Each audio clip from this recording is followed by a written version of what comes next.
जैन साथियों, PPSC TRE 4 पर शिक्षा मंत्री का नया नया बयान आता है। कल शिक्षा मंत्री ने मीडिया से बात करने के दौरान एक नया बयान दिया है कि जो इस बार बहाली होगा टीआरई 4 में, पहले से तो उनकी बैठक में ये तय किया गया है कि कम से कम 20,000 प्रत्येक वर्ष बहाली किया जाएगा, लेकिन 10 जून तक ये निर्णय हो जाएगा कि टीआरई 4 में कितने सीटों पर बहाली होगा, यानी इस बार जो होगा कितने सीटों पर बहाली किया जाएगा। इसको लेकर जो है काम शुरू है। आपको बता दें, शिक्षा मंत्री ने दूसरी चीज ये बताया कि 20,000 लगभग लगभग हर साल शिक्षक जो है वो रिटायर करते हैं।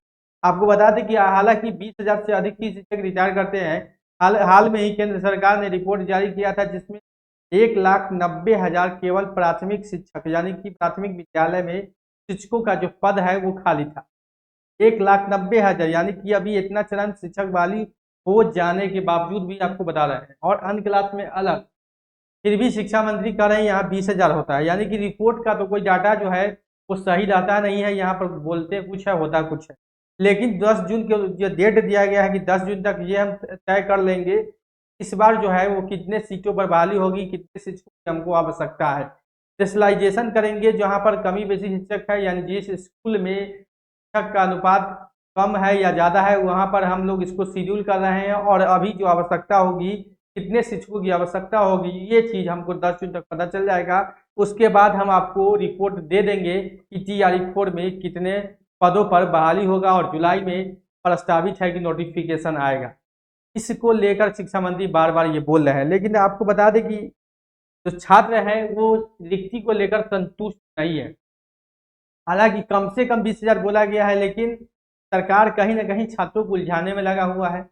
पहले छात्र लगातार 1 लाख शिक्षकों की मांग कर रहे थे, और 1 लाख शिक्षकों को बहाली को लेकर सरकार ने ही, यानी कि पूर्व जब सरकार थी नीतीश कुमार की, उस वक्त सरकार के द्वारा ही बोला गया था, ये नहीं कि छात्र ने मांग किया था। कोई 80,000 बोला, कोई 1,20,000 बोला, कोई 1 लाख बोला। फिर भी जो सरकार का छात्र का मांग था कि कम से कम 80,000 भी बहाली हो, उसके बावजूद भी नहीं हुआ। तब जाके प्रेस कॉन्फ्रेंस में 27,000 पदों को लेकर पूर्व के शिक्षा मंत्री सुनील कुमार द्वारा बताया गया था, वहां पर भी विरोध हुआ। तब फिर रेशनलाइजेशन हुआ, जो अभी वर्तमान में शिक्षा मंत्री है कि हम शिक्षक छात्र का अनुपात को सम्मिलित करेंगे, समान करेंगे, वो चीज पूर्व के शिक्षा मंत्री सुनील कुमार पहले कर चुके हैं। तब जाके 46,595 पदों की जो है वो स्वीकृत हुआ था कि 46,595 पदों पर बहाली किया जाएगा रेशनलाइजेशन करने के बाद। अब नए शिक्षा मंत्री जो बने हैं वो फिर बोल रहे हैं रेशनलाइजेशन करेंगे, जो कि रेशनलाइजेशन का काम ऑलरेडी हो चुका है। रेशनलाइजेशन के बाद सरकार ने डिसीजन लिया था कि 46,595 पदों पर बहाली करना है।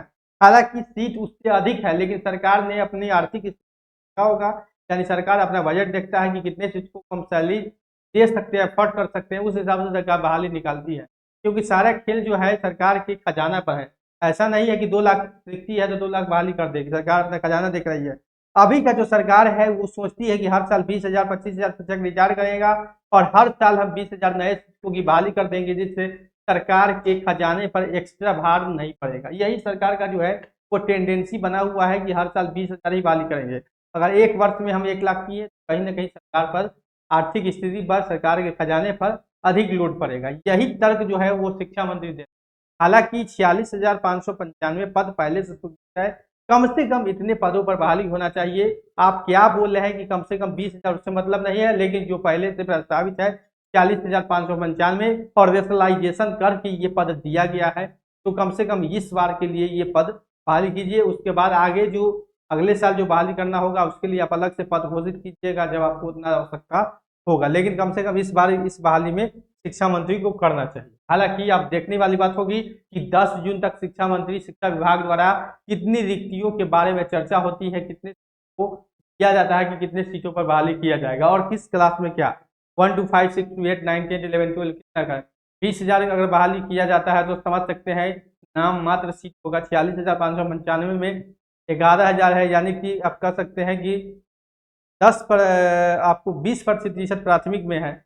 20,000 के हिसाब से अगर 10-20% देखेंगे तो 4 से 5,000 के बीच में ही प्राथमिक में जो है सीट आपको देखने को मिलेगा। उधर इसी प्रकार का सीट का शेड्यूल होगा, कहीं ना कहीं आधा सीट हो जाएगा। जो पहले से सीट है उस सभी क्लासों में आधा आधा सीट हो जाएगा, और नाम मत बहाली होगी, और लगभग लगभग जो एग्जामिनेशन हो जाएगा वो सिविल एग्जामिनेशन जो मेन बीपीएससी का एग्जामिनेशन होता है उस लेवल का एग्जामिनेशन होगा, उस लेवल का कट ऑफ होगा, क्योंकि उससे ज़्यादा छात्र इसमें बढ़ते हैं।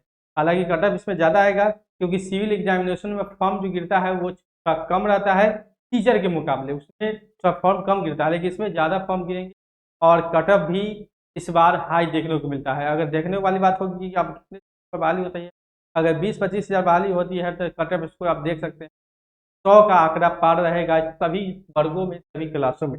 जैसा भी होगा 10 जून का आप अपडेट आ रहा है, उसके बाद हम बताएंगे। बीपीएससी तैयारी 4 या शिक्षक बहाली से जुड़ा हुआ अपडेट के लिए नौकरी इंडिया के साथ बने रहे। चैनल को सब्सक्राइब नहीं किया तो सब्सक्राइब, बेल आइकन को